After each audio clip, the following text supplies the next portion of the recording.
대책이 나온데도 불구하고 왜 집값은 계속해서 올라가냐는 게 내년 3월에 대선의 어떤 결과에 따라서 흐름이 약간은 좀 달라질 수 있는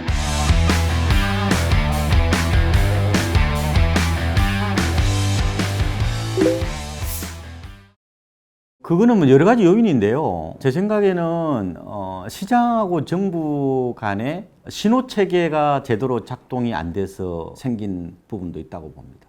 정부가 결국은 시장에 계속해서 신호를 이제 보내는 거잖아요. 결국은 공급을 이제 많이 할 테니까 집 사지 말라는 신호죠. 이 신호가 일종의 제대로 작동이 되려면은 이게 신뢰관계가 구축이 돼야 돼요. 그렇게 되지 않고 시장과 정부 간의 신호 체계의 어떤 그런 신뢰 부분에 대해서 저는 좀 훼손되었기 때문에 이 부분을 빨리 복귀시켜야 된다. 왜냐하면은 지금 공급이 어마어마하단 말이에요. 지금 무려 84만 가구의 아파트를 지을 수 있는 부지를 공급하겠다고 지난번에 이사대책 때 얘기를 했잖아요. 서울이 32만 가구에 이거 분당 신도시 세계 규모 어마어마한, 한마디로 이게 그대로 시행이 된다면은 오히려 집값 폭락을 걱정해야 되는 상황이 한마디로 물량 폭탄이거든요.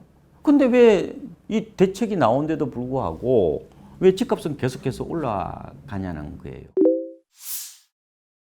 공급이 되고 있다는 가시적인 성과를 보여줘야 된다. 그러니까 그럼 입지라든지 후보지를 빨리빨리 어쨌든 공개를 하고 이 정도 공급이 되고 있습니다라고 보여주는 수밖에 없어요. 지금 주택시장의 저는 가장 큰 문제는 이 쏠림 현상이에요. 일종의 병목 현상이라고 보면 돼요. 뭐냐면은 지금 20, 30대들 특히 뭐 30대들은 분갈하니까 어느 정도 이해는 돼요. 그런데 20대들이 집을 산다는 거는 선소비 현상이 나타나는 거예요. 당연히 미래의 집값이 더 오를 거라고 생각을 하니까 본인들보다는 부모들이 조바심을 더 느끼는 거예요, 이게. 이걸 가족 재테크라고도 표현을 하는데 이러다 보니까 5, 6년 뒤에 집을 사야 될 사람들까지도 지금 주택을 미리 당겨서 집을 사는 거란 말이에요. 그러면 어떻게 될 거냐? 이게 플로우상에 지금 이게 어떻게 보면은 애로가 발생한 거란 말이에요, 이게. 그러니까 우리나라 자동차들이 올림픽대로로 다 나온 거야. 이러다 보니까 결국은 이런 병목 현상이 나타나는데 그러면은